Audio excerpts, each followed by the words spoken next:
Morning, everybody. Welcome to June. It's the second day of summer, I think it is. Correct me if I'm wrong.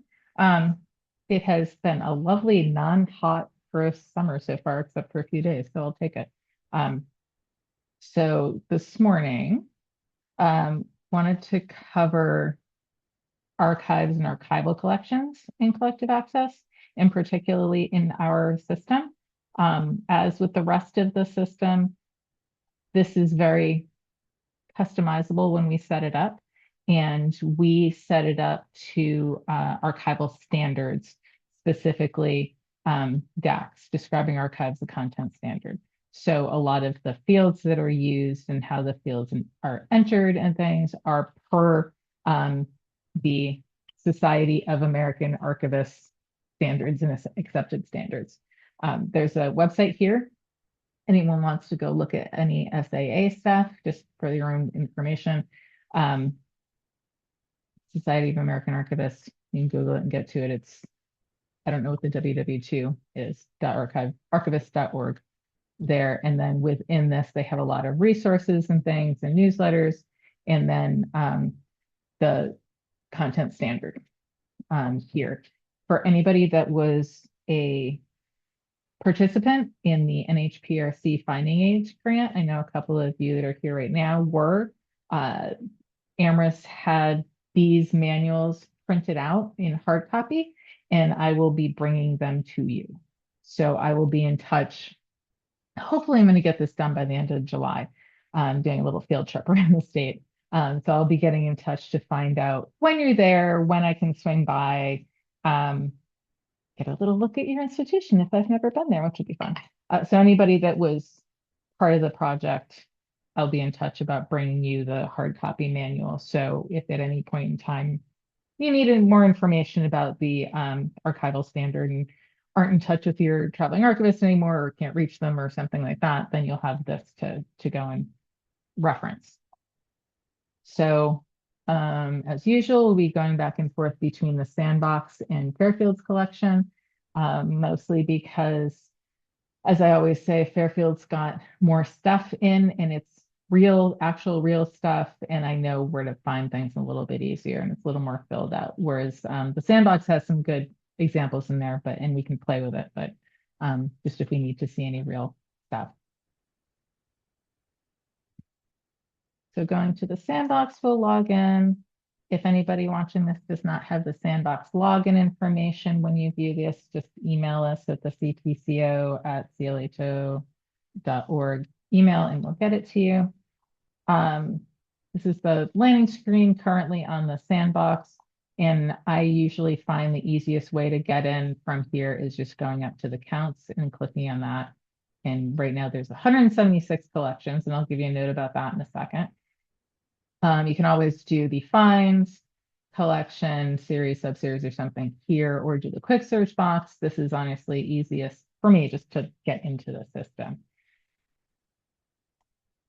When this says collections, just a note for everybody, again, actually, I'm going to go back to that for 1 second. The collections here refers to archival and manuscript collections.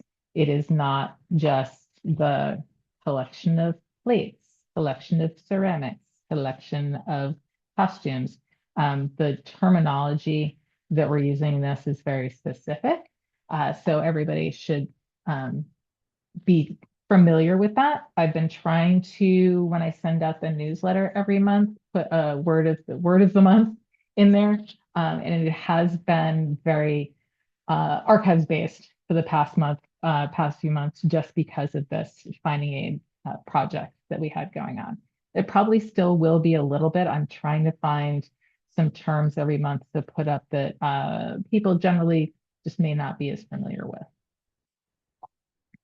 So when you see collections, think archival collections. I do want to fix this at some point and put archival in the front of it so people don't get confused. I do know that a lot of folks call their collections in general, no matter what type of collection is, call it their archives. This is very specifically to historical societies generally. These are our archives. it's in the archives, it's in storage in the archives, all that kind of stuff. We are referencing these as two different things. So archival collections and then your object collections. When you go into this, we're going to go look for, actually, I'm going to go, now I will jump into Fairfields. I'll do CO admin in Fairfield. Going into the collection. So this one also, this is where I was going to get into note about this, is there's 6,063 collections. We do not have that many distinct collections in there. The collection type, much like the object type, which is still image, physical object, that kind of thing. Collections have types as well. And we're going to sort those, filter those out here. This will also help you in searching for things in your collections or looking at reports. You go over here to the refine results toggle and go to types. You're going to see the different types of collections that are counted underneath that. So we have the main collections, and that's the whole entirety of that archival collection. You know, the Smith papers, the Johnson papers, the Jennings papers, things like that, traditional names are used to, the, you know, old time town newspaper collection, things like that. When you get down to file series, sub-series, these are the sub types underneath that main collection. We'll see that more visibly in a second. I'm going to sort this just by collections. So in Fairfield, we have 165 collections counted. That sounds a little bit more correct. Not sure, I'll have to look at this later, why the individual boxes are showing up as collection. That might be a me issue from doing something earlier. But we're going to go to a particular collection. Let's find one. I'm not going to put him. Usually they're right at the top, which is very handy. The ones that I know I like to look at. Actually, I haven't used this guy in a while. Let's use Sherwood Family Papers. So these are set up in a very hierarchical structure, figuring you've got the entire collection, then that gets broken down into different series, meaning different aspects of the collection, and then sub-series, like subtopics of that. And we'll break it down further at Fairfield into boxes and folders a lot of the time, which we've had a couple different folks working on the archives over the years, so they kind of approached it differently, and the terminology with the system is a little bit different than what you think it would be sometimes. And that's just a quirk of Fairfield. So this is something to think about and take into consideration when you're organizing your own collections. So it's the same setup as on objects. If you're more used to objects, the main meat of your record is right here in the center, and the options over here on the left-hand side, the different pages where you're going to find the different fields.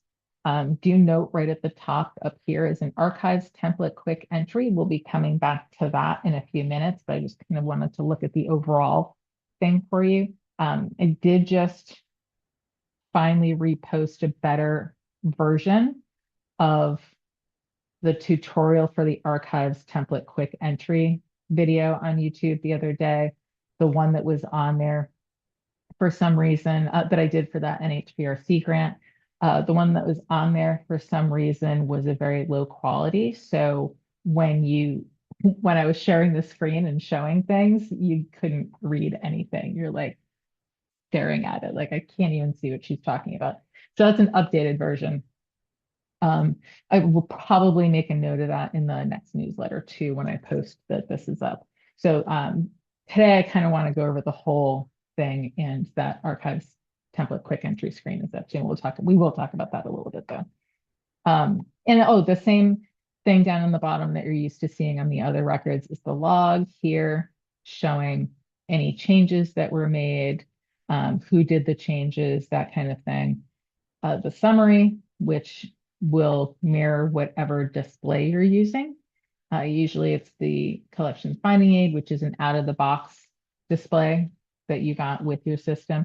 We've done a couple extras at Fairfield just playing with stuff, but that main finding aid one is the one that it's going to default to most of the time.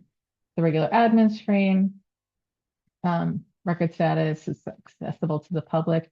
If you're working on any of your archival collections and do want to make them accessible to the public on the portal, but you haven't yet done that, reach out and get in touch with us, and we will let tech know, because the initial sync for this also has to be set up separately from your object sync.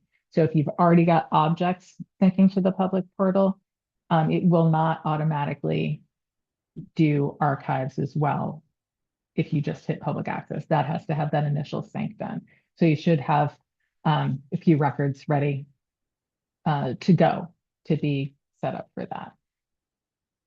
The relationships tab is the same as the other ones. It's just showing entities that are related to this collection, any objects that might be related to the collections, things like that. Subject headings down here. You're most likely going to have more Library of Congress subject headings with things like this versus the Getty thesauri. And just a note quickly about the Getty thesauri, as of mid-June, they're still having issues with their API and their connector, so we are currently unable to use any of the Getty terminology. Apparently, this is going to be done, and they're aiming to be fixed by October.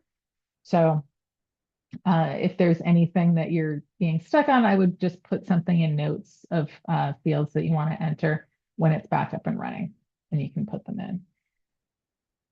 The Library of Congress should be working fine. Obviously, your own legacy nomenclature is there for you if you need it. Notes fields here. These do get into more archive specific notes. So the different fields are used for specific things.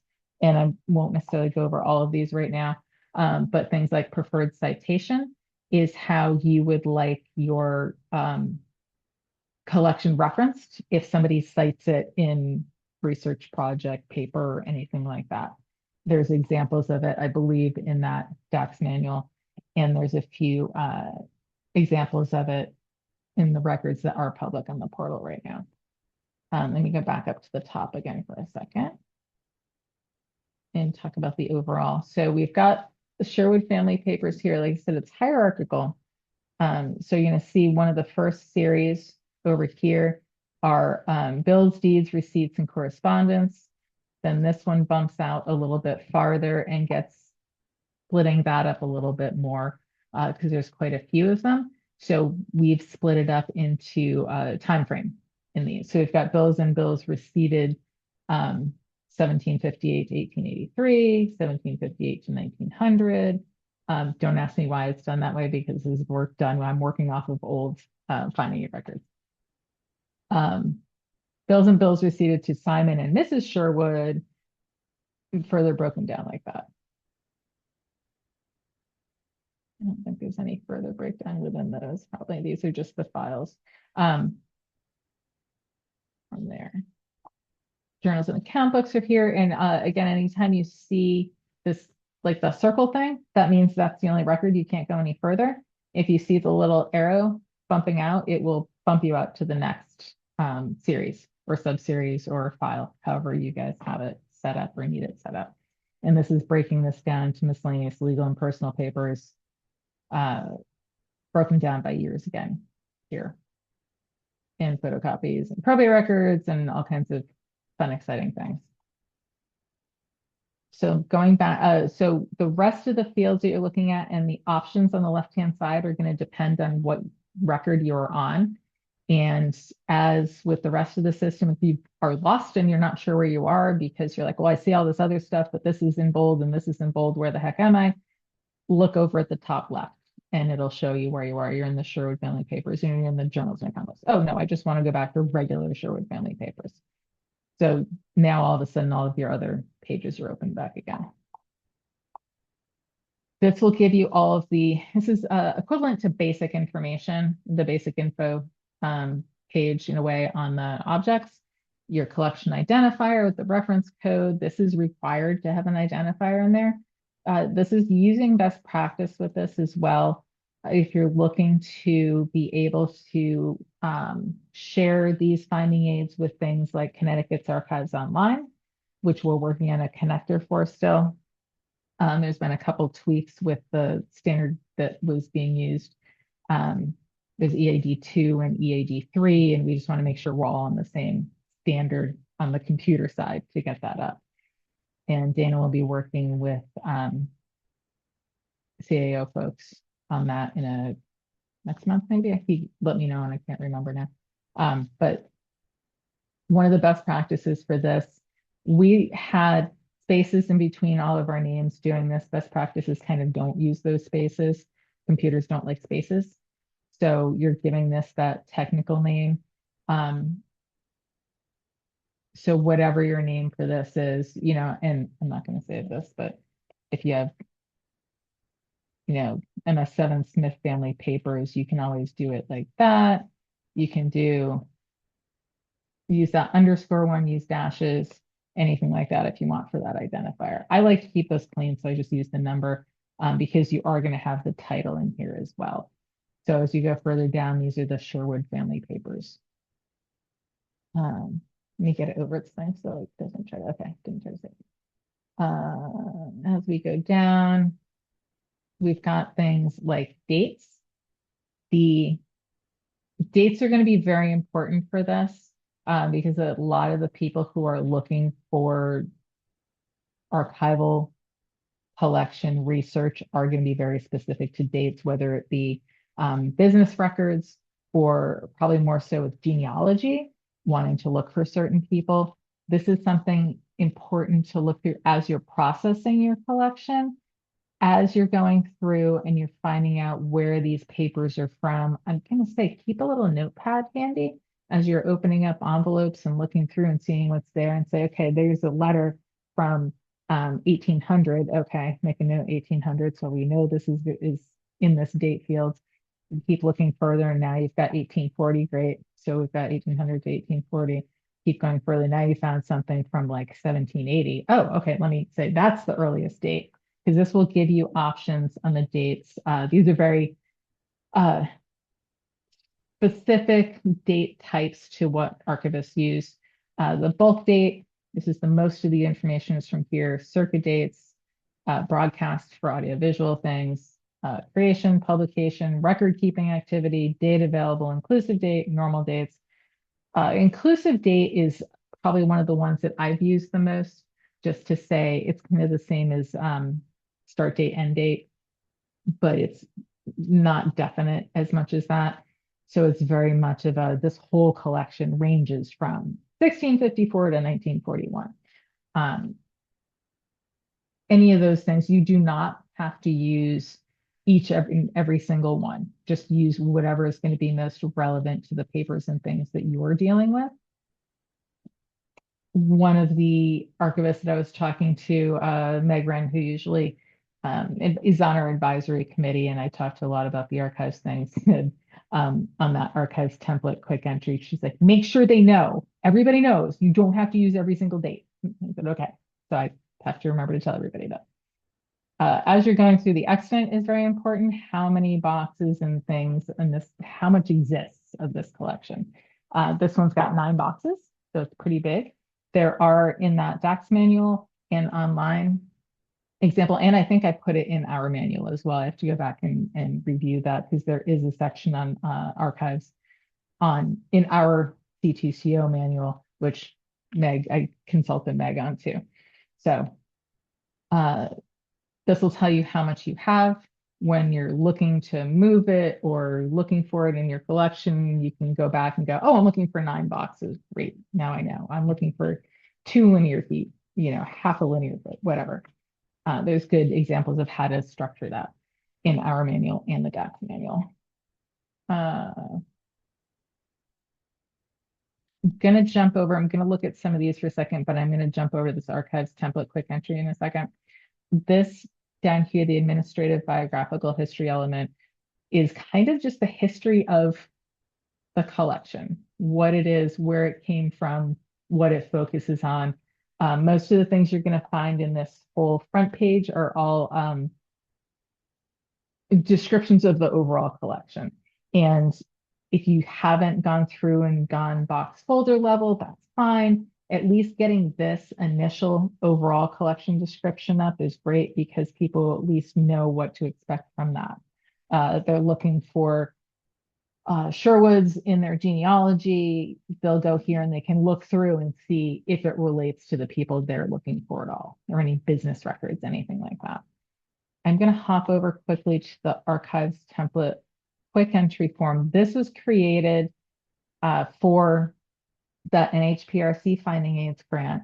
It was used in previous projects with traveling archivists and institutions and getting records into that Connecticut's Archives Online system and using archive space, which is what most archival collections use. Most archivists like it. They find it very straightforward. I find it a little, not difficult, it's just as a non-archivist, it's a lot. And sometimes it can be confusing if you're just like, I just want to get this information in. So this was one of the reasons of our making sure that the archives were represented in our version of collective access, because we wanted to make it a little bit more streamlined, but still the standard. And also to just make it easier to follow in a way. This is very much the reason for this template quick entry thing. This was based off of a paper form that the traveling archivists in previous projects were having institutions fill out as they were going through their collections, so they knew what kind of information they needed. I do have this in just a single page format versus on here if anybody wants to see it and would find it useful for going through your own things. But one of the things with this, it does look very busy as you look at it, but this is because we've broken out the explanations of the fields as you come to them.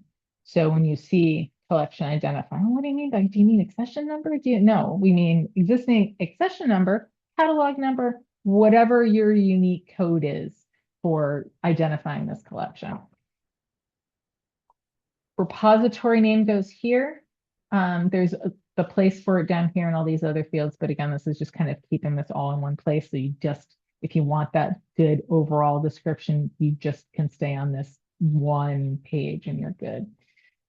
Do fill in your repository name every time. Some people are looking at that. I know where this collection is. It's on my database. Obviously, I know where it is, but keeping in mind that your information is going to be going out most likely to the wider world at some point. So somebody just seeing this, finding it as they're doing research, is going to want to know, oh, who am I contacting? Where am I going? Who owns this? And you can do, and it is going out to the entire web. So just saying Fairfield, I'm going to change this right now, just saying Fairfield isn't necessarily useful, because I know of at least 3 off the top of my head, because there's one in Texas, there's one in Virginia, and there's one in Vermont, maybe, or like Montana. It's somewhere weird. So be specific about which Fairfield you're talking about. And I'm actually even going to put our address on here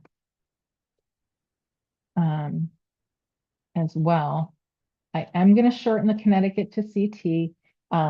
Always spell everything out as you're putting things in. Like you're noting that I'm spelling road out. Road's a bad example of people abbreviating things in different ways. People I've seen abbreviate Fairfield in a million different ways. They abbreviate Hartford in a million different ways. So just cut all of that confusion out and just put the full word in. When you've got a standardized abbreviation, like state names, because the post office has this standardized, it's okay to use those. So now is where we're going to see some of the fields that are available over here that may not be 100% sure which goes where. You're going to have more of the explanation over here. So we've got the collection title, the date range that we just talked about, the finding it author. So you're the one doing the finding aid. So you can put your name in. If it's a group effort or you don't want to specifically put your name in, you can put in, your institution's name. And it was a group effort kind of thing. I find the finding aid author part very useful. In Fairfield, we've had several over the years, and I know who some of them are just either personally or from their work.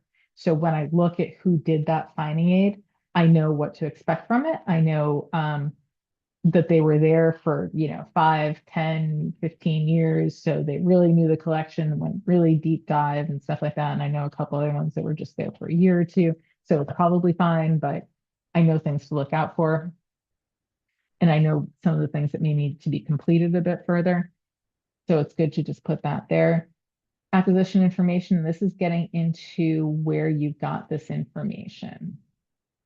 So basically you can put donor information or acquisition here.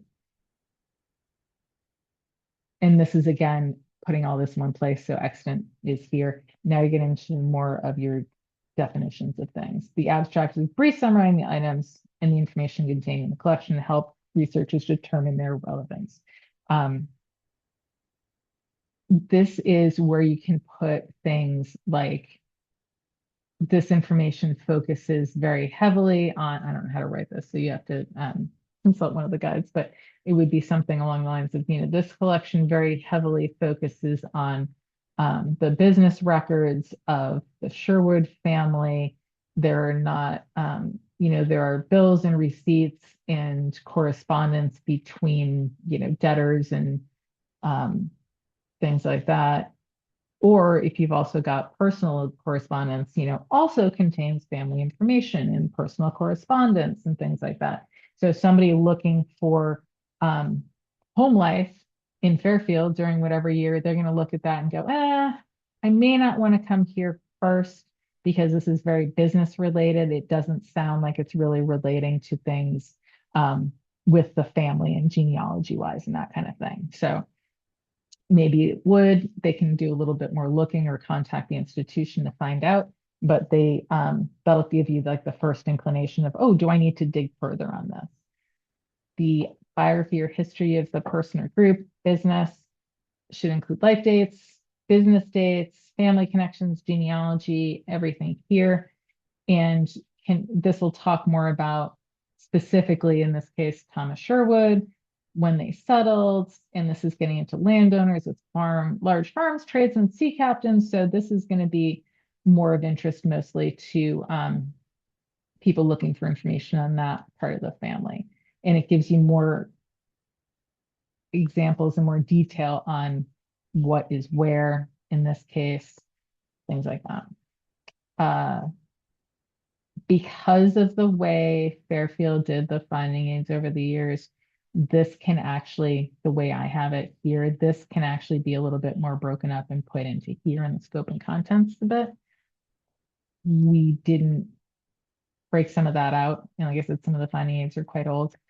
So this will be more Thomas Couch was settled here, and the scope and content would be stuff that I just saw. Of collection contains 9 boxes and 18 oversized items. And original part of the collection was processed, additions made. There's fields for all of those things later on too. So this would be something that we need to look in further. And Fairfield was not part of the NHPRC project because we had so much of it already done. It does need at some point to be looked at again. But collection scope and content, we just talked about that. What does this exactly pertain to? An arrangement, how are these arranged? Have you taken any actions to change their order? One of the things, the driving forces that archivists like to do is keeping original order when possible, if it makes sense for that collection.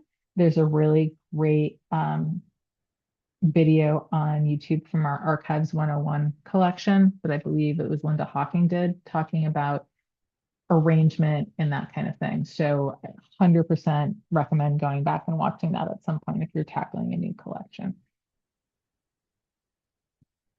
Do note if you have changed anything or if you've not changed anything, do note that here original order was kept as much as possible, organized chronologically, broken out to correspondence, business records, personal records, things like that. And then, arranged chronologically within those folders, just kind of talking about why you broke it out the way that you did. This location and hierarchy is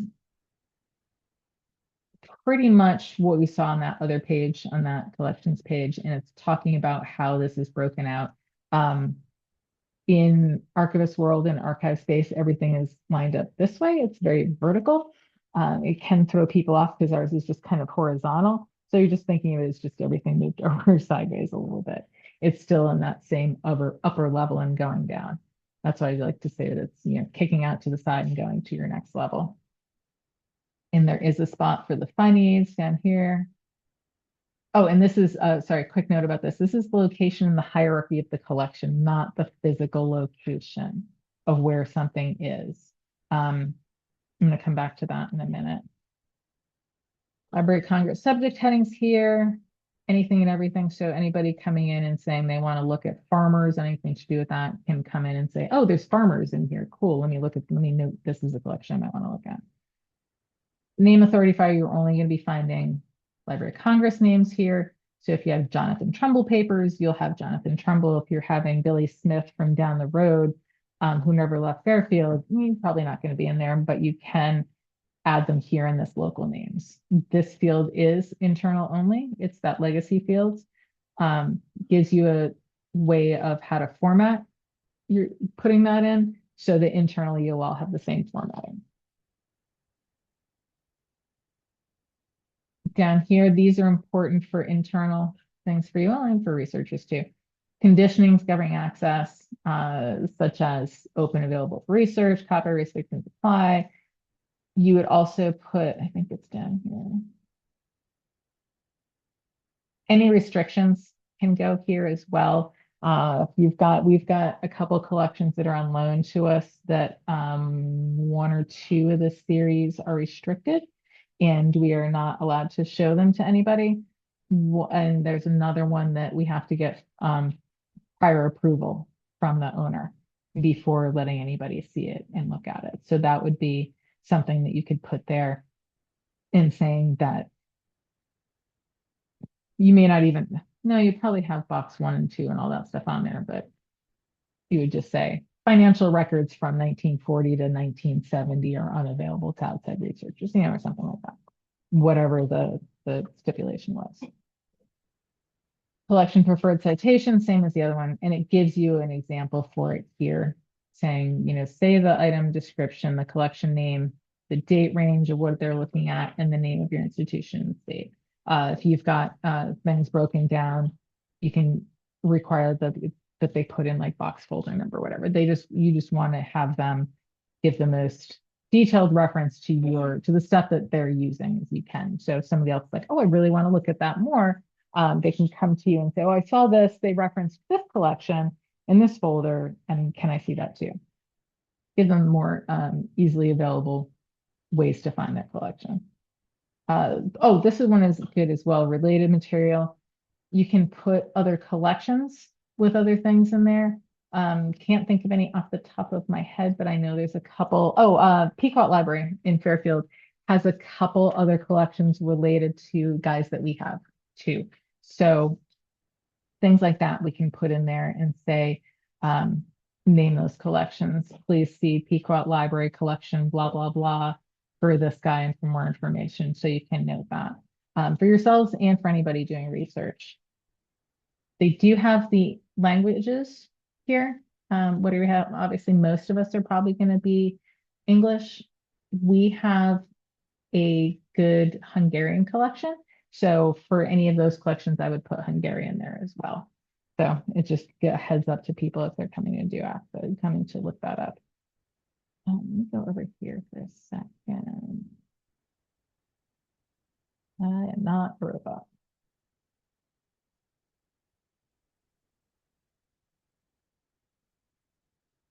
Having that CAPTCHA, by the way, does seem to be helping with the sites and things being attacked by not getting attacked by bots. So annoying to have to click it every time, but it's useful.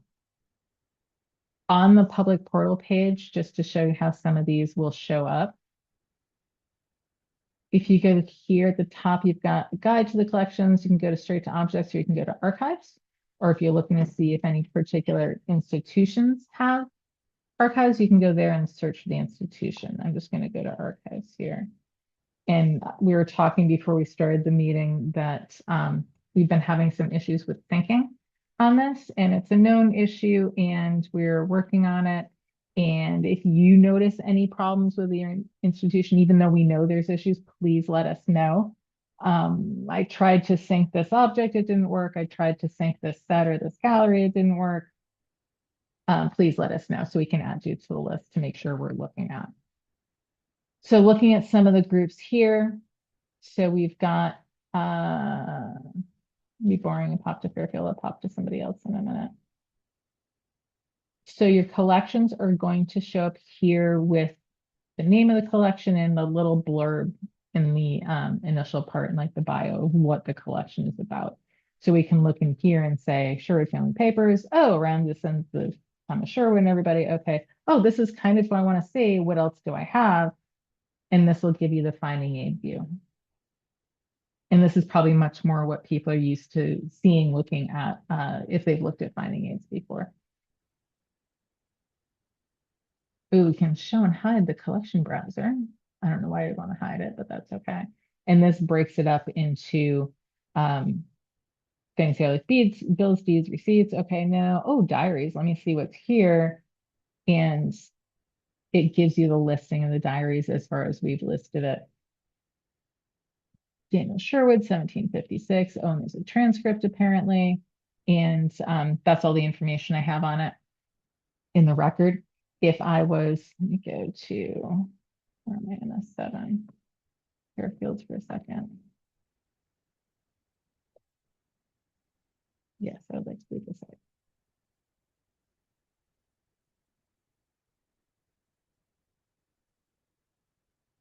out. You'll see that all of those collections are listed here, like the series, subseries, and everything. So you've got a ton of listings.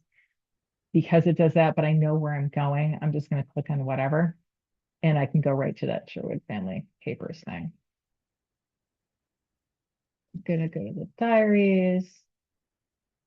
And we'll go to Daniel Sherwood. I can't remember if that's what I was on. So if you wanted to give more information about him, so you'll notice the choices on the left are a little bit smaller because you've already filled in all that other information. So this is more very specifically talking about this aspect of the collection. And I think it had been, I think we had this, it's collection description. It should just say description, honestly. I think at one time it said curatorial description, which the archivists kind of were unhappy about. And I'm like, no, it's not. I'm not calling you curators. We museum people like that curator term, but it just kind of carried over. But the description of the thing, so this is where you could put Daniel Sherwood's daily diary noting conditions of the weather or something like that. And you would put dates in again, depending which it is, extant, if there's one in here, and you can put more scope and content in general notes. So it's kind of a fine line between that description and that scope and content in the notes. Getting back to the locations part of it, there are places, or there is a place down here when you're in those sub-series for physical location notes here. I don't use this for our archives, and it can be a little labor intensive to be doing that for all of the sub things. Depends, I think, on how your collection's organized. If nothing else, I think I've put in, did I put one here? Yeah, manuscripts. I've just got, they're in our main storage with manuscripts. And we know where the manuscript collections are at our institution. The shelves are labeled, they're all in numerical order by their number. So if I just go into the back, it's going to be much more useful to me knowing that I'm looking for MSB 40 than I'm looking for range 3, shelf A, whatever. Especially because if there are additions to a collection and it needs to expand into another box, most likely you're going to want to keep it with the rest of the collection. I mean, you don't have to, but most likely you're going to want to keep it all there in order. So you're not going to want to have to shift 10 other boxes and shift everything else around it and change all the locations in here just because you had this addition. So having it there and either making a general note about it or something, I think is fine. It all depends on how your collection's organized. Many people may have archival collections in different parts of the building. So if you want to put that this is in the basement, fine. It's in the attic on the, shelving set 3. Things like that are fine, and you're probably not going to have to move it.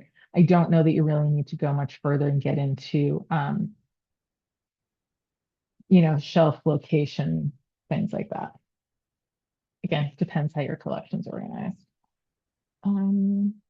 Another note about this too, while I'm thinking about it with those series, sub-series things, you do need to make those sub things accessible to the public individually. So even though you've made your main Sherwood Family Papers accessible to the public, if you've not made those sub series and those subheading things public as well, they will not show up. It'll just have this show up and the rest of it won't appear. And some of those are more of the things that you need to be able to see. And what is this breaking down? What is this full collection about? There is, if you've got a bunch of stuff in here already and it's really broken down and you are like, oh my God, there's like 200 subfolders, series, whatever. I don't want to go into each one of those records. You can batch, make them public access in a batch. And if you need to do that, just let me know and I'll walk you through it. It's pretty straightforward and simple to do. And that's because all of ours went in not public access. So I just batched everything at some point, like a few years ago. So if you need to do that, do just let us know and we can walk you through that. At this point, because we're getting close to, does anybody have questions about anything to do with archives, data entry, which field you should be using, which you shouldn't, anything at all related to this?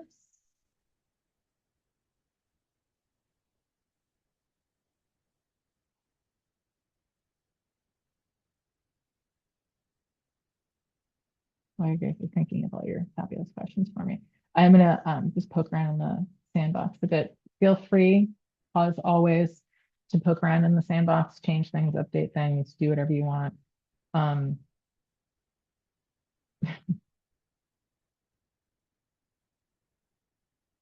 This collection is particularly funny, by the way, if anyone wants to go and look at it. B108A section here. Oh, and the quick entry template, everybody should have already had that automatically added to their system. So if you do not see that, let us know. We'll make sure it gets put in there. New systems from now on should be getting that automatically. Even if you were not part of the Finding A project, it's just a lot of folks are finding it easier for just a quick going down the list. And that is, again, something to keep in mind when you're sorting through your collections of things that you need to know to fill in that overall collection description.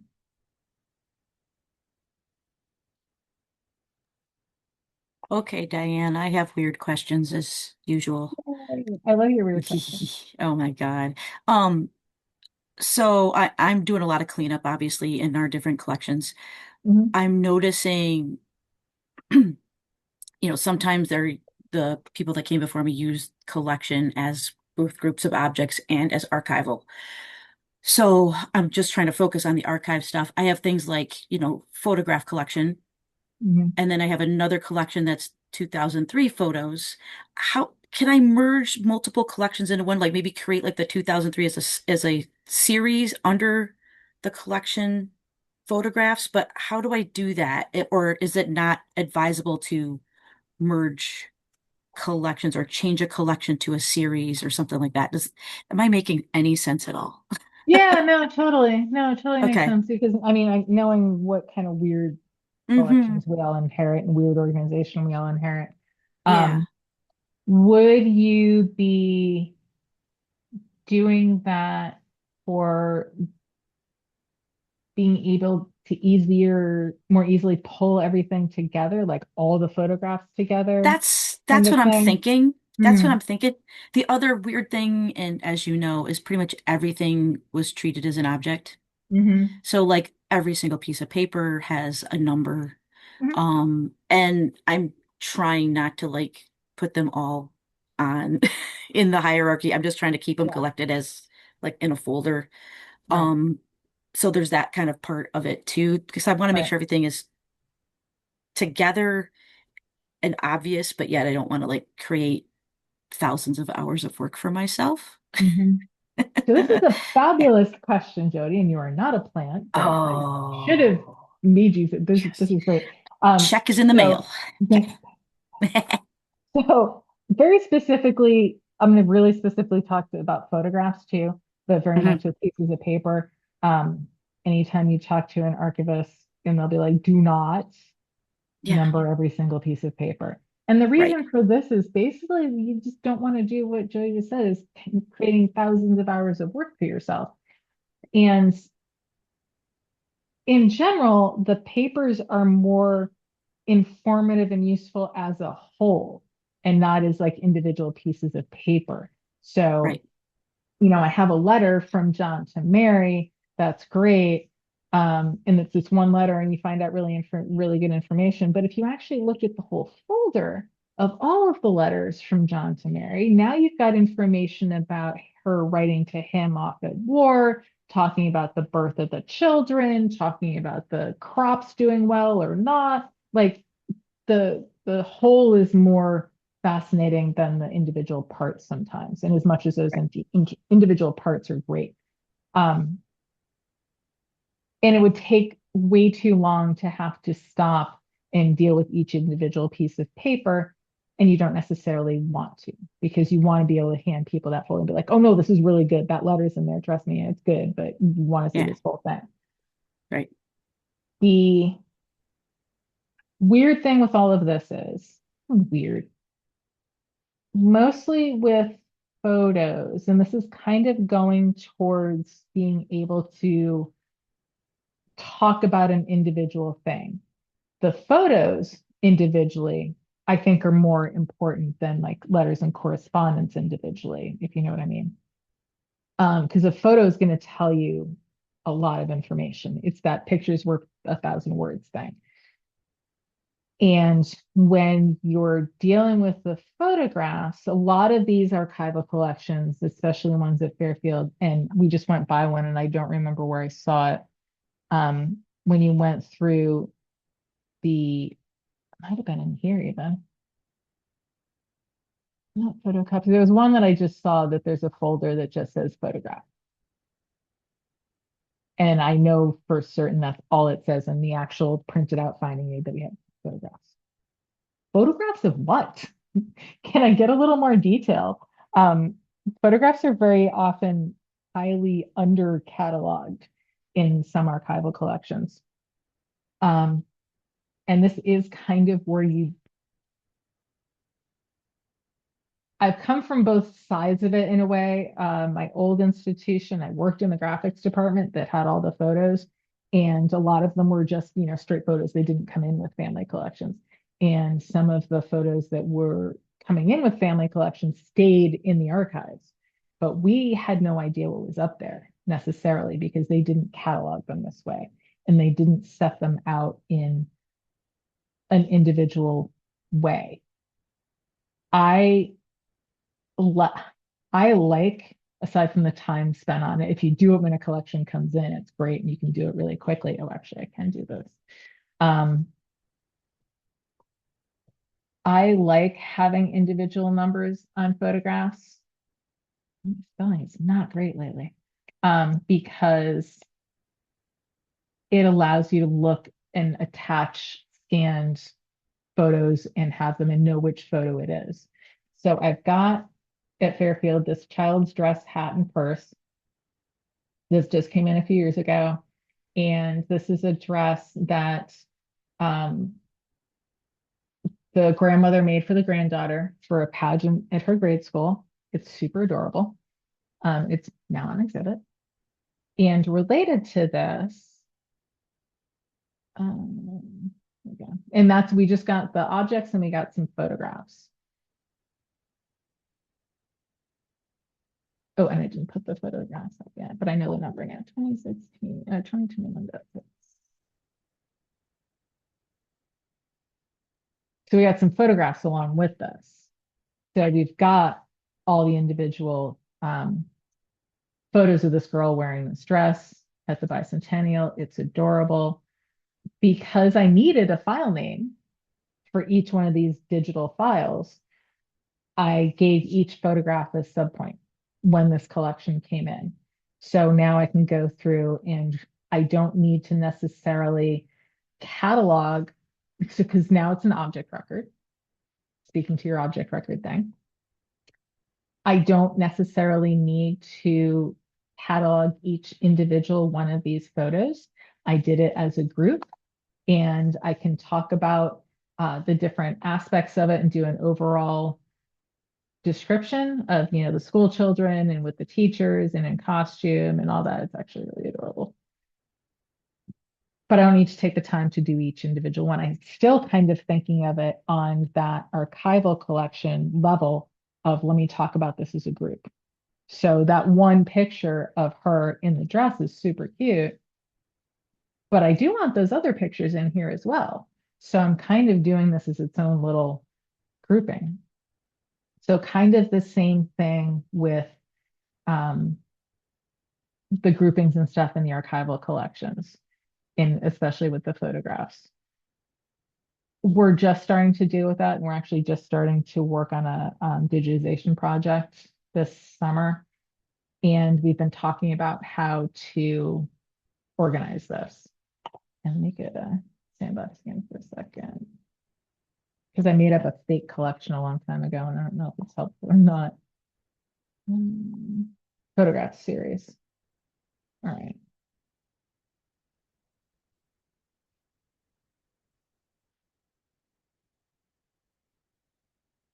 Because you can attach individual records, those individual object records you can attach to the archival collection. So if you go through and have individual groupings, things like that, and it's slightly different than adding a series or sub-series, because there's this full just add object up here. So when you click that, it'll kick you back over into the object module so you can catalog something that way. Oh, this is giving me this, that's why. I have to go back and see if I can find that fake collection, unless I did. Oh, maybe I did it here.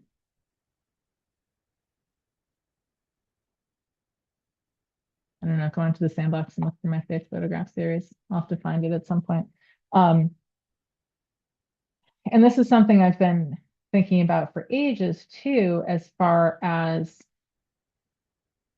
folders of photographs within an archival collection or your whole photo collection, because I think a lot of us have that thing of the photos in the collection or in the archival collection, but we've also got a whole collection of photos.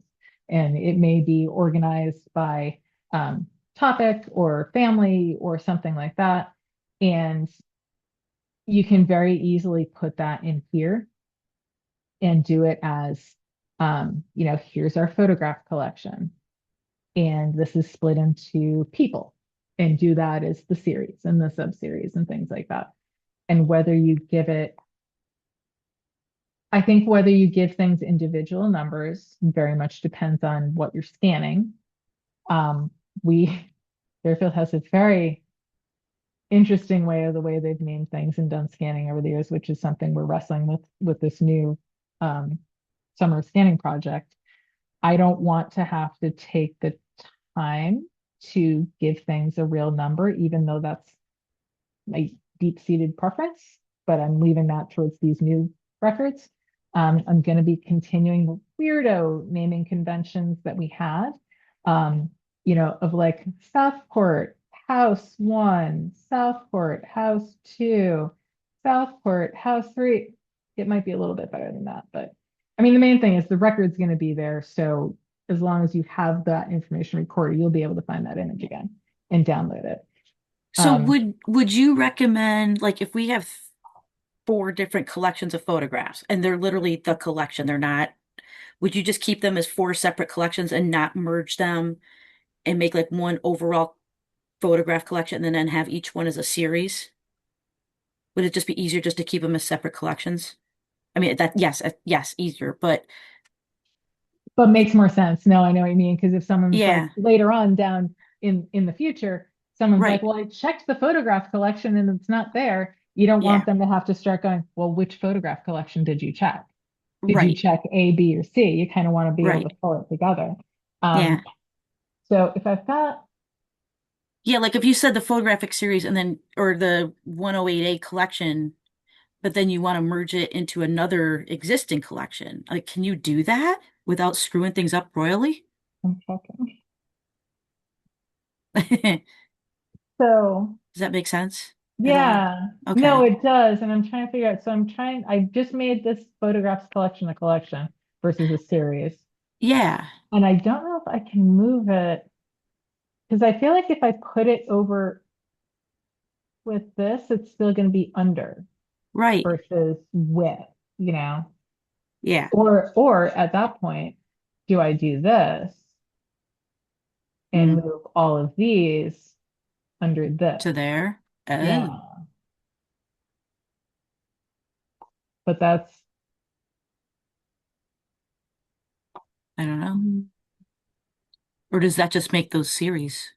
I don't know. well, this should if I moved those Yeah, here, that would put those underneath this overall collection. right. I don't know if I'm putting this here, it's going to put it under it, not like what it Not kind of, I not think it horizontal. kind of depends how you have it broken out already. Okay. Um, because if you've got all of these files for these, Hmm. which institution is it? Newgate. Okay, I'll look at that later. I'm just curious. Yeah. Because if you've got it broken down this far, you can kind Hmm. of jump it and move these to here. Yeah.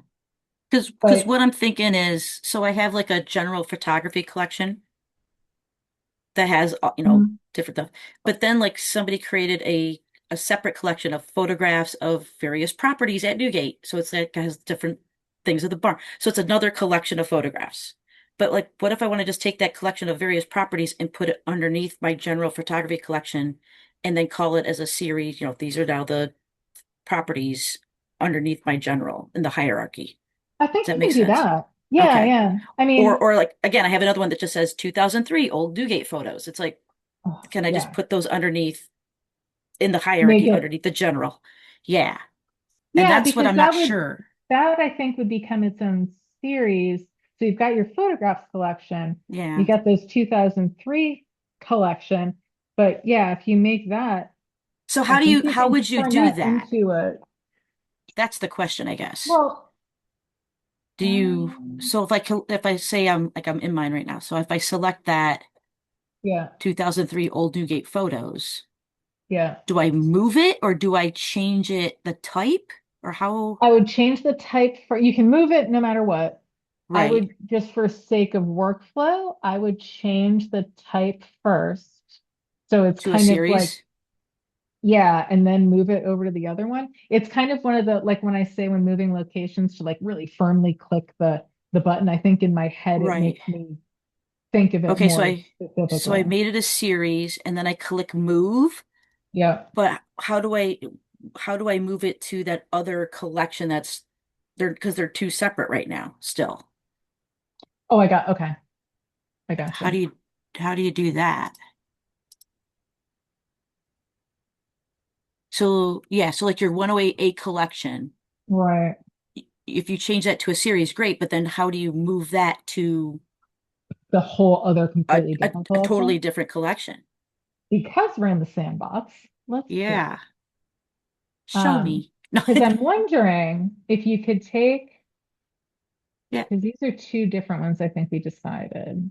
Yeah. Well, one's a series and one's a collection. Right. But I'm thinking if I take Yes, if you this, do that. whatever this weirdo thing is, Yep. if I And if make you want to move this it a to the photograph. collection, I'm just doing this for like for my Yeah. brain. Oh, would you delete it? I don't know. But if I transfer it to like deleting sounds harsh. So if I Uh-huh. move that to photographs, what happens?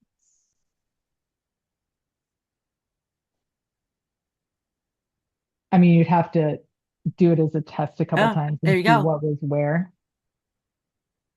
Okay, so So it's now set, there, yeah, but it's but still a it's collection, or did I make it a collection? you made a collection. So now you would just transfer it back to being a series. Yeah, honestly, I don't know that I needed to make it a series. So I think if you're keeping, I would, I would write all this down on paper first to make Mm-hmm. sure it makes sense. Yeah, Because in theory, you could keep it, I would keep that as a series to yeah, differentiate its right, history and what it was. Because then that also gives you the ability to say down here somewhere, right. um, maybe not in this one, no, because I want to change it back to A series. series because it gives me different fields. Right. So if I'm There you go. here and I've got my notes field, my lovely notes field, Yeah. you can always say that, and this is, um, yeah, included, included under the overall photographs collection as Yeah. in it.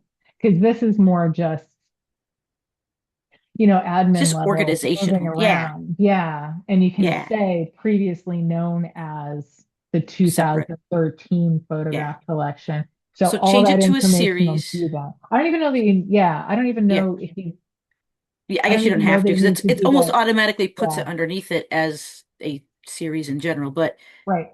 Right. just basically you're deleting it and then transferring, merging as you did like object records Hmm. and entities. You're merging it with the other collection. That's how it's Right. I basically mean, getting underneath it. Okay, that makes sense. yeah, I think if you wanted to do, I'll play with it in the sandbox first. yeah, definitely. Yeah. Definitely write down and make sure that it's not losing any information when you do that. Right.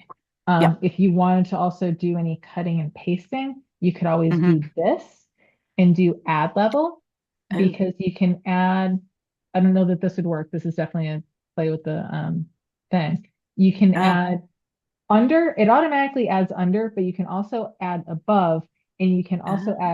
add next to, like Next to. equal. Yeah. I don't think it puts them like together, but Interesting. Okay. yeah. But I mean, doing it the other way and just moving it, Just merging it. Old fashioned yeah. delete. Okay. Yeah, the delete terrifies me as always, but I Uh-huh. mean, Yeah. I think it's, Yeah. yeah. No, that makes complete sense. Hmm. Yeah, that makes complete sense. Yeah, because I know, and it's kind of part of it. It's like, well, do you really need to move it? But as I was saying, the words like Hmm. somebody going, did you check both collections? That's Right. why. You Yeah. say, oh no, I Okay. looked into the photograph collection. I came up with all these different series. Yes, they're organized that way. It's fine, kind of Yeah. thing. Okay. That's really, really helpful because then that way I can have like the collection of photographs and then I can have these Hmm. series underneath it of the different Hmm. different Hmm. types. Yeah, I think that would make sense. Yeah, that makes perfect sense to me and seems like it just at least organization wise, it keeps everything together and Hmm. then you can figure Right, out the other stuff. Okay. right. Yay. And then Thank whatever you. it, wherever it lives and whatever you do with it is, yeah. Okay. That's So, separate. That is super helpful. Thank you. so I have a kind of related question. So Hmm. we have three sets of filing cabinets. One of them is photographs, Hmm. another one is subject folders, and the other one is family folders. And Hmm. in those filing cabinets, the photographs are photographs, but the subject and family have both actual like manuscript documents and research that are in it. Oh, Um, fun. yeah, it's lovely. Oh, Um, oh, sorry. I'm kind of struggling on how to figure out how to put that into the database so we can find those things easily. I Right. mean, most of the manuscripts do have numbers on them, so we can treat them like objects, but then do I have to build all that out as locations, like each of the folders underneath? I don't know. It just seems like a lot. Is there Yeah, a I better? mean, trying to build out full locations would be a lot. Um, Putting in whether it's in filing cabinet 1, 2, or 3 might be useful. Hmm, are you treating them as, like for the research information one, are you treating them as part of that archives file, or are you treating them as like research files? I A I weird don't question. know. We're not Okay. nothing at the moment. Like Okay. it's kind of a new. Is it, as you're going through all of it, are you going to, or you may not know this yet, are you going to pull all the research stuff out of there, or are you going to keep everything together? I hadn't thought about doing that yet. Mm, I mean, obviously, this is years and years of stuff piling on top of stuff mhm, within the folders, and they're fairly well organized like that. Like in the mhm, subject folders, there's like all the schools, and each of the schools has their own folder, and then there's like the fire department at Academy Hill, mhm. um, and then the family files are all by family names, and sometimes for the bigger families, there'll be subsequent folders for the single people within that family. Um, I mean, I would kind of start thinking about it from the whole top of like, I don't know if it makes more sense to go all 3 filing cabinets together or go each individual filing cabinet yeah. as a collection. Um, and say, as you're doing, because I would still say do it as like this as the collection, because this is going to give you the most flexibility with the least amount of work. Okay. Um, you can make this like filing cabinet 1 collection and putting in, or as you're putting in the overall information about this, um, let me go to that quick template thing because I have all the fields that I want. Um,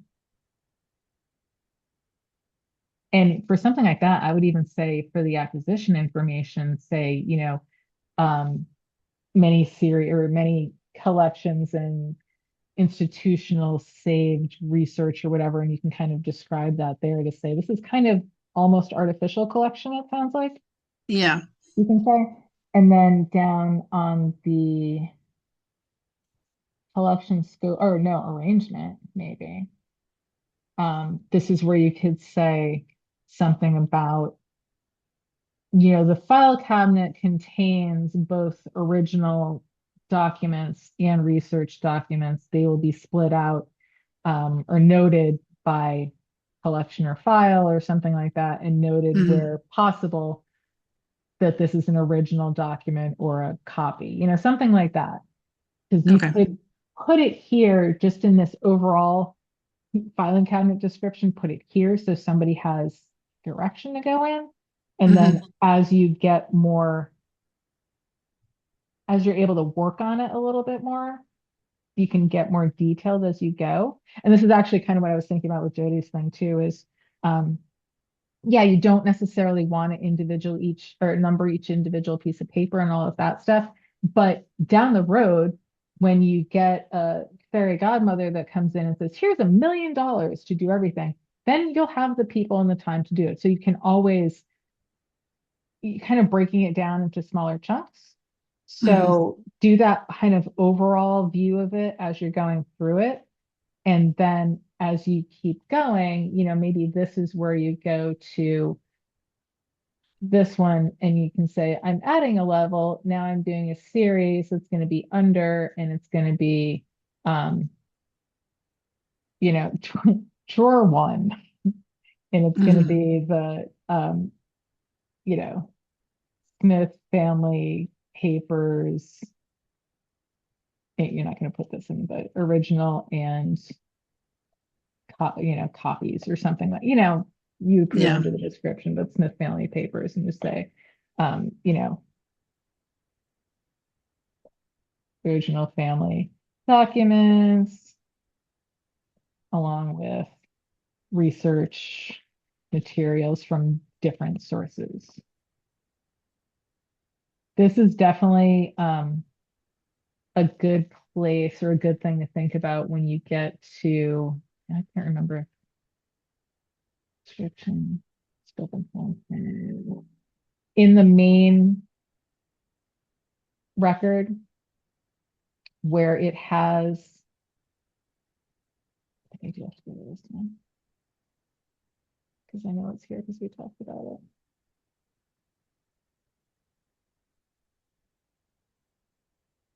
Conditions on governing access.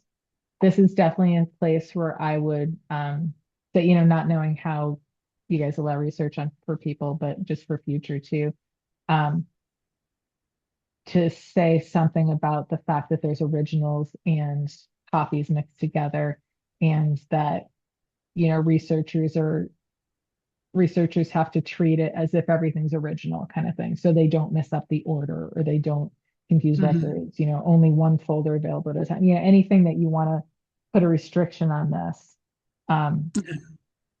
you know, maybe put that there. And does my notes field on this have just plain notes? Integration processing information. I mean, you could probably put that under like general notes here too. Just for yourselves of like, these are mixed. The decision was made when first reviewing these cabinets in 2026 that materials will be kept together. Future considerations may apply and determination may be made to split these out or something. Who knows? Yeah, I think I think treating each of those as a collection. Yeah, so each set of filing cabinets, there's two for each of those, what I mentioned, the subjects. And then folders underneath would be on the hierarchy there for series. I think that would work. Because it kind of keeps it's a weird, this is the hardest part I had with archives, is the physical versus the physical organization versus the intellectual organization of it, but you're kind of dealing with a mix of both.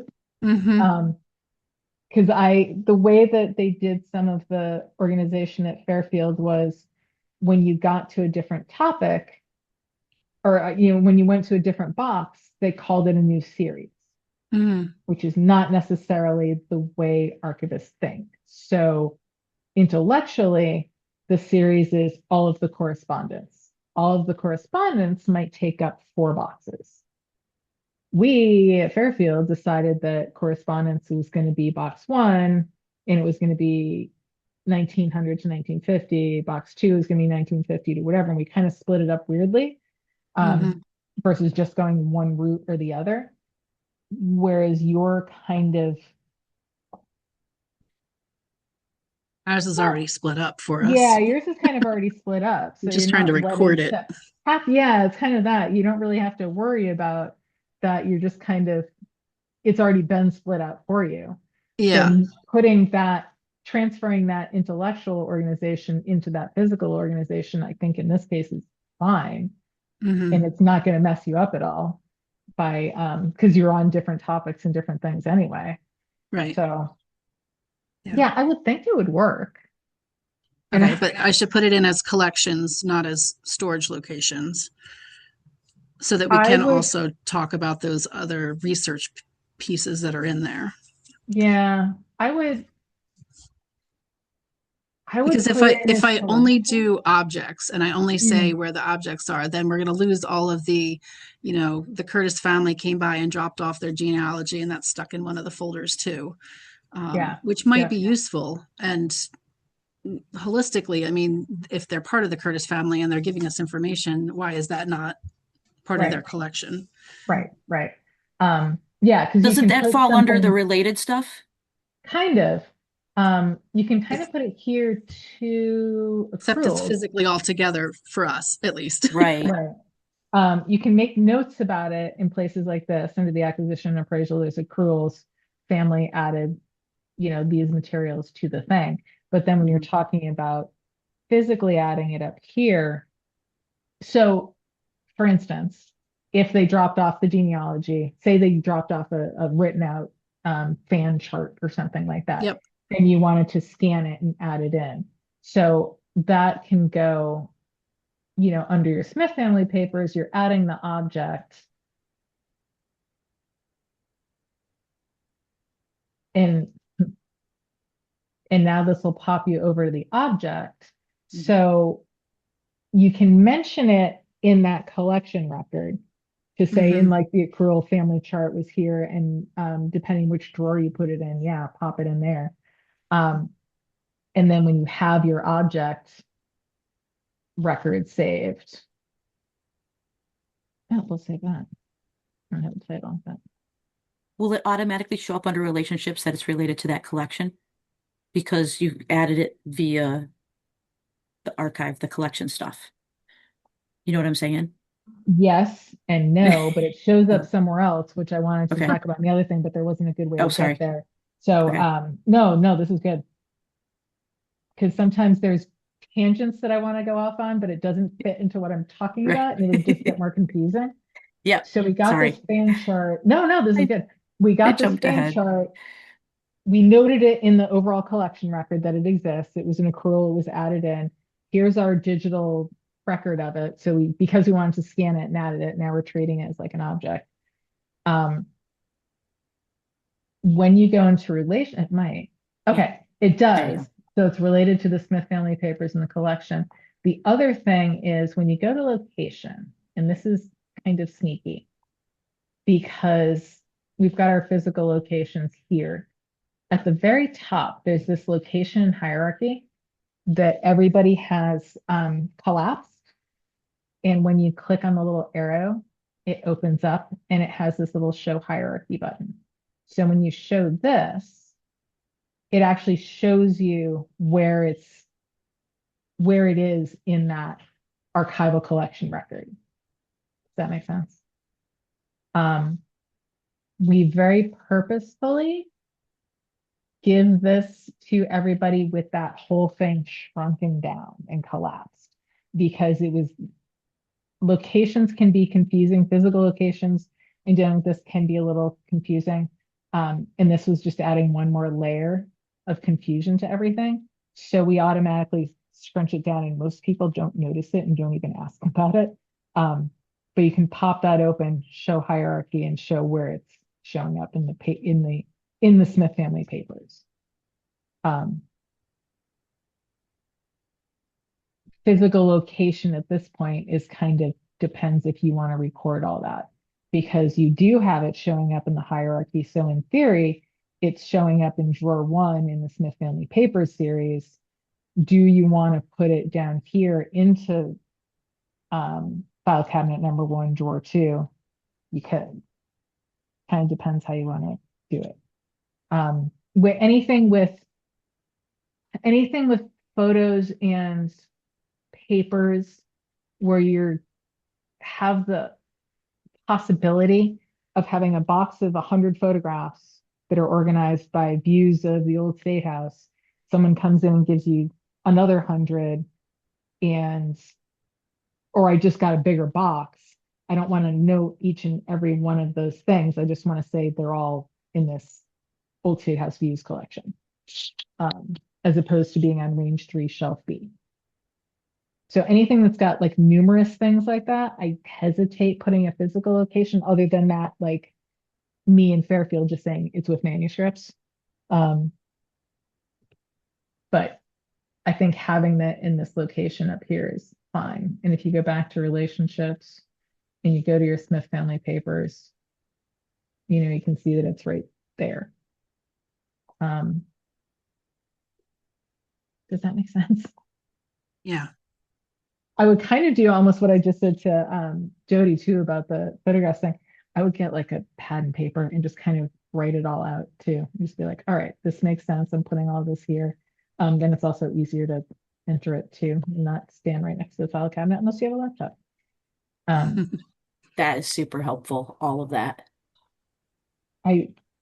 Still so sad I never had a laptop in my old museum because that would have been so much more useful. But Oh my God. Yes. I also didn't have Wi-Fi in the museum or the collection on Wi-Fi until after I left. So yeah. Yeah, that helps. This is my personal device, but I got a tablet And we've been cataloging in the house, just seeing, or more inventorying, see what's in there and making sure it's where it's supposed to be, where it says it is on the cards. Nice. And then taking pictures, which has been super helpful with the tablet Mhm. because you can see I the have buttons as one opposed to more the quick phone. question. Yeah. So while you're on that page where you are right now with the Smith family pagers, you have Yeah. like your identifier container. Do you usually put stuff in there? I think it's like a box or a folder and name. Do you do anything with that, or typically you don't? I need to try to fix this. Oh, okay. So sort of. I mean, you can. The way I've been using it is, so this was kind of a required thing for going on to Connecticut's Archives Online. So you'd have like, it's Yeah. in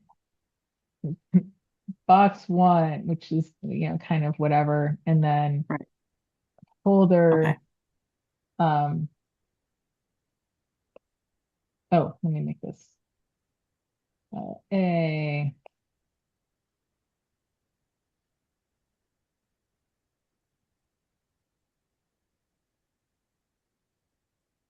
Okay.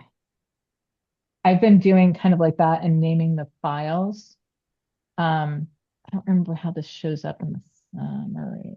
Let me get back to this for a second.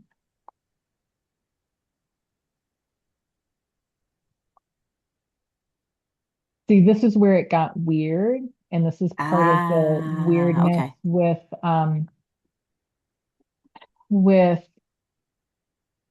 I may have to change share for you guys to see. Oh, that's nice. I was looking at that. This is with the weirdness with getting over to CAO because we needed that field of was it here? Was it here? Noting like where it was located. I forget what the field. Oh, container was the name of the field. Noting what the container was. Okay. So, Got it. and ours was weird because of that weird physical intellectual organization. Because Yeah. a lot of ours, if I go to here, some of it's in the title. Oh, in the identifier, we were doing it MS7 box 4 folder B is the identifier. Hmm. But because it was the container name, but that's not Right. archival standard wise, isn't how you should do it. So we Hmm. needed to add some kind of container fields. Okay. And it was a quick add, and I don't know that it will serve our purpose. Okay. So I would go ahead and use it. Okay. There's Because actually a basically, yeah, for like a series, if it's like a folder, I've been just clicking folder and then whatever I'm naming the folder. So, yeah. I think the okay. folder thing honestly is probably like the most useful.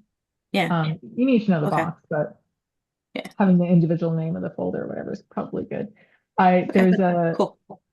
we have a regular meeting with some of the other North American collective access users, including a bunch of groups from Canada. And there's a Mm. guy at one of the universities up there who has primarily used this for archives. And we met with them the other day and I gave them the heads up. I'm like, I'm going to email you about this because I have questions. I want to Hmm. see how they're dealing with it as being like an archives forward group Okay. and collection. So Cool. hopefully should do that this week. I have to email him and see. And I want him to have a test site, and I don't think he does. I doubt they have one like our sandbox. But I just want to like go in and peek at it and like poke around. And be like, how are you guys dealing with this? And is it something that we can copy and make this a little bit better? Right. So Cool. So did the container show up on the finding aid summary or it no? didn't show up on the summary, and I was looking to see if um this is probably why I have all these other lists in here. Because downloading as a PDF did not work a minute ago, got a big error. Oh, see, now it did. Yeah. Hold on. I'm going to reshare with you guys once it's open. Um,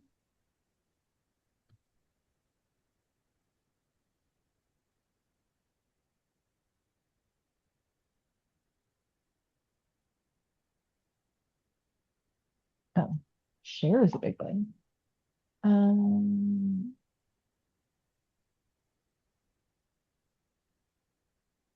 no, not that here.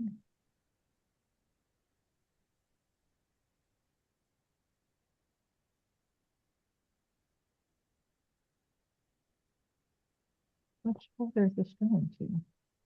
You can see your downloads folder. Yeah, but it's opening There up you go. something else. Oh, it's opening up in PDF, but that wasn't showing up in my options to Interesting. share.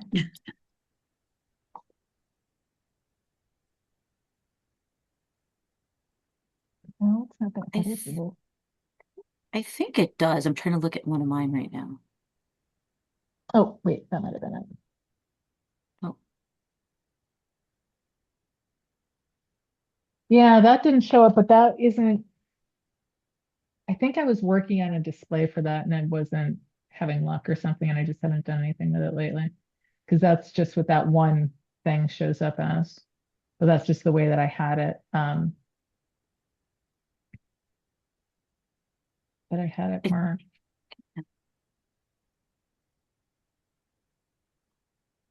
Which makes me wonder if I was at the full one, what does it do?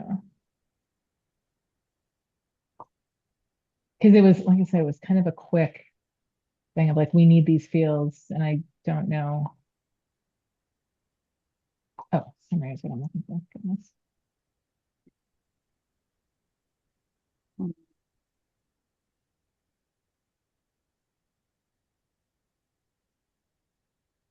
I don't think it shows up here, but we've not got it set up to show up here, which is why I always just kept this from the way we had numbered stuff. yeah, that makes sense. Mm. Okay. Yeah, the quick answer is I don't think it Curious. does. Hmm? Okay. Yeah, so I don't know. Is there an advantage to putting the container in there if you're already putting it in as Yeah. like the hierarchy of organization? I think that it's good to have it noted somewhere if it's something different. It's a weird way of saying it. Mhm. Like because I'm already putting in MS7 box one, folder A here, for me, it's not really serving a purpose at this point in time, other than if I had a better fuller name for the folder, Mhm. other than this. But if you're starting from scratch, it might make more sense. Um, honestly, because I don't know what's going to go on with this field and I want to find a better way to do it, I wouldn't put anything in because I don't know how easy it is going to be to transfer it. Okay. Makes sense. Yeah. Nope, that's cool. I just didn't know if we were supposed to be filling that in or not. So Technically, yes, if you're going to end up sharing stuff with CAO when that comes around, yes. But I also don't know how that's going to show up there either.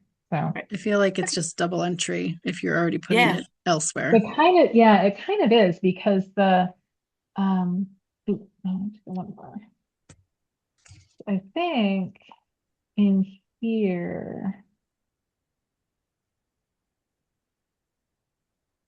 I go back to this and I kind of end up going back to that quick entry thing. So I'm like, oh, this is so much easier to scroll down, but that field's not in there. yeah. Not related, not notes.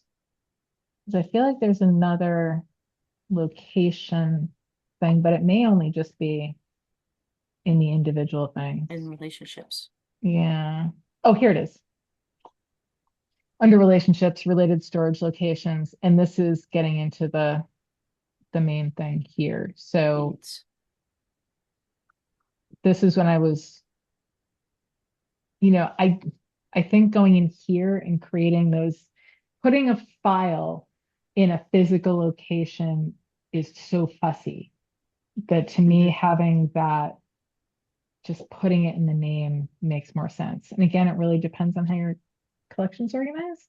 Yeah, Yeah. but But if you have it like in a file box by mhm, itself, it mhm. makes sense to put that box somewhere on a shelf. Yeah. Yeah, like I've got a couple oversized things that are in weird places, and Yeah. those I definitely put in that physical location and say like, oh, this Yeah. oversized object B is in flat file 4.